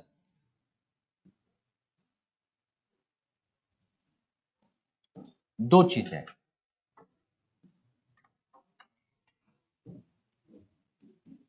ओवर्ट एस्पेक्ट है और कोवर्ट। कोवर्ट आपकी पर्सनालिटी का ऐसा भाग जो देखा नहीं जा सकता, और ओवर्ट जिसे देखा जा सकता है या जिसको एक्सप्लेन किया जा सकता है। तो आप कौन हैं? ओवर्ट कहता है, आपसे पूछते हैं आप अपना इंट्रोडक्शन दीजिए, तो आप बताओगे कि मेरा नाम ये है फला, मैं इतना एजुकेशन लेकर आई हूँ, मैं इस प्रकार के कैरियर से जुड़ी हुई हूँ, यही सब बताएंगे। जबकि ये आप अपने बारे में नहीं बता रहे, आप अपने कैरियर के बारे में बता रहे हैं, आप अपने पिता माता के बारे में बता रहे हैं, भाई बहन के बारे में बता रहे हैं, लेकिन अपने बारे में नहीं बता रहे। आप कौन हैं? ये यानी आप एक इमोशनल लड़के या लड़की हैं, आप क्रिएटिव हैं, रचनात्मक हैं, आप एग्रेसिव हैं, आप कंस्ट्रक्टिव हैं, आप इंटेलिजेंट हैं, आप रैशनल हैं, आप सम टाइम जेलस हो जाते हैं, आप सम टाइम इरिटेट हो जाते हैं, आप स्पोर्ट्स लविंग हैं, आप फैमिली लविंग पर्सन हैं, आप सोशल इंसान हैं, आप प्रैक्टिकल हैं, आपको आप इंट्रोवर्ट या आप एक्सट्रोवर्ट हैं, आप किसी भी सिचुएशन में एडजस्टमेंट करने वाले यानी कि आप एडजस्टेबल पर्सन हैं, या आप रूल या प्रिंसिपल बेस्ड इंसान हैं, आप वैल्यूज और एथिकल ग्राउंड्स पर चलने वाले व्यक्ति हैं, या आप रियलिटीज और सिचुएशन को फॉलो करने वाले व्यक्ति हैं, आप एजुकेटेड हैं या अनएजुकेटेड हैं, आप अर्बन हैं या रूरल हैं, आप वर्किंग हैं या नॉन वर्किंग हैं, आप प्रेजेंटेबल हैं या नॉन प्रेजेंटेबल हैं, आप किस प्रकार के व्यक्ति हैं, ये हैं आप। और लेकिन जब इंट्रोडक्शन बताया जाता है, लेकिन मेरा नाम चांदनी है, मेरे मम्मी का नाम महाचांदनी है, पापा का नाम चांद, मतलब वॉट एवर, वो खाली मम्मी पापा भाई बहन मेरा घर मेरा द्वार ये सब ये बता रहे थे। जबकि ये इंट्रोडक्शन नहीं है। इंट्रोडक्शन क्या है? इस तरीके से देना कि आप बताइए कि I am the person having rural urban background and I am graduate, technical graduate, medical graduate, what ever, BSc किया एमएससी किया ये सब नहीं बताया जाता। आई एम टेक्निकल ग्रेजुएट, या मैं पहले ओवर्ट बातें बताओगे, ओवर्ट जो आपके सब सर्टिफिकेट में। Now you will say about yourself, अब आप अपने कोवर्ट बातों में बताओगे कि which type of personality do you have, आप पर्सनालिटी ट्रेट बताओगे, ठीक है, अपने व्यक्तित्व के बारे में बताओगे, और अपने व्यक्तित्व में आपके कुछ स्ट्रेंथ होगा कुछ वीकनेस होगा। तो पहले स्ट्रेंथ वाली बात बताओ, फिर आप बताओ कि आपके अंदर वीकनेसेस भी हैं, आप एग्रेसिव हैं, किसी को आगे बढ़ते देखते हैं तो आपके तन मन में आग लग जाती है, किसी को आप देखते हैं कि वो आपके ऊपर मुस्कुराया या मुस्कुराई तो आप बहुत ज़्यादा एग्रेसिव हो जाते हैं या बहुत कंसोलिडेट हो जाते हैं, आप स्केरी पर्सन हैं, डरते हैं चीज़ों को, या आपसे लोग डरते हैं, या आप किसी भी चीज़ के प्रति पॉजिटिविटी यानी कि ऑप्टिमिज्म या पेसिमिज्म, यानी आप ऑप्टिमिस्ट पर्सन हैं या पेसिमिस्ट पर्सन है। पेसिमिस्ट कौन होता है? जो हर चीज़ का नकारात्मक पक्ष देखता है, और नकारात्मक मतलब नेगेटिव एस्पेक्ट, और अगर आप ऑप्टिमिस्ट हैं वो व्यक्ति जो हर चीज़ का पॉजिटिव पक्ष देखता है। तो आप ऑप्टिमिस्ट हैं, आप पेसिमिस्ट हैं, आप क्रिएटिव हैं, आप इमोशनल हैं, आप इंट्रोवर्ट हैं, आप एक्सट्रोवर्ट हैं, आप किसी भी सिचुएशन में एडजस्टेबल या किसी भी चीज़ में आप कंप्रोमाइज कर लेते हैं, या फिर आप रिजिड प्रिंसिपल्स पे चलते हैं। आपकी कमी क्या है? आप एग्रेसिव हैं, आपने बताया मेरी कमी मैं एग्रेसिव हूँ। मेरी कमी है कि I can not tolerate wrong people, मेरी कमी है कि I can not make the things, I cannot make the words, I cannot indulge in such kind of gossips, मुझे गॉसिप पसंद नहीं है, या वॉट एवर जो आपको अच्छा लगता है बुरा लगता है पर्सनालिटी में आपके है, जो आपको लगता है, you have to reveal this, यही आपका वर्क है अभी करने के लिए। डिस्क्राइब योर सेल्फ, ये एक पन्ना निकालिए और उस पेज में आप अपने बारे में बताइए। आप इंट्रोस्पेक्शन करने जा रहे हैं, क्या करने जा रहे हैं? इंट्रोस्पेक्शन, इंट्रा पर्सनल कम्युनिकेशन करने जा रहे हैं खुद से। तो खुद से कम्युनिकेट करिए और बताइए कि आप किस तरीके के व्यक्ति हैं, खुद को बताइए, और फिर हम बताएंगे कि आप इस तरह के व्यक्ति से जो रिक्वायर्ड एडमिनिस्ट्रेटिव व्यक्ति है उसमें कैसे कन्वर्ट हो सकते हैं। लेकिन ईमानदारी से आप अपने बारे में बताइए कि आप कितने बड़े चौरकट इंसान हैं, ये आपको बताना है। तब हम बता पाएँगे कि आप कैसे राइट काइंड ऑफ पर्सन में कन्वर्ट हो सकते हैं। ठीक है? वी ऑल आर शॉर्टकट, इसमें कोई दो राय नहीं, वी ऑल आर। हाँ, हमें एडमिनिस्ट्रेशन की तरफ जाने में क्या-क्या चीज़ें चाहिए, ये हम तब जान पाएँगे जब हमारे अंदर क्या-क्या कमियाँ हैं, ये हमको पता हो। ठीक है? सोशल व्यक्ति हैं, तो कमियाँ तो होंगी, क्योंकि कमियाँ हमने जन्म से नहीं पाई, सोसाइटी से पाई। और जब सोशल व्यक्ति हैं, तो कमियाँ तो होंगी। तो अब हम इस सोशल मैन से एडमिनिस्ट्रेटिव मैन बनना चाहते हैं, तो उन कमियों को दूर कैसे करें? इन पे बात करेंगे।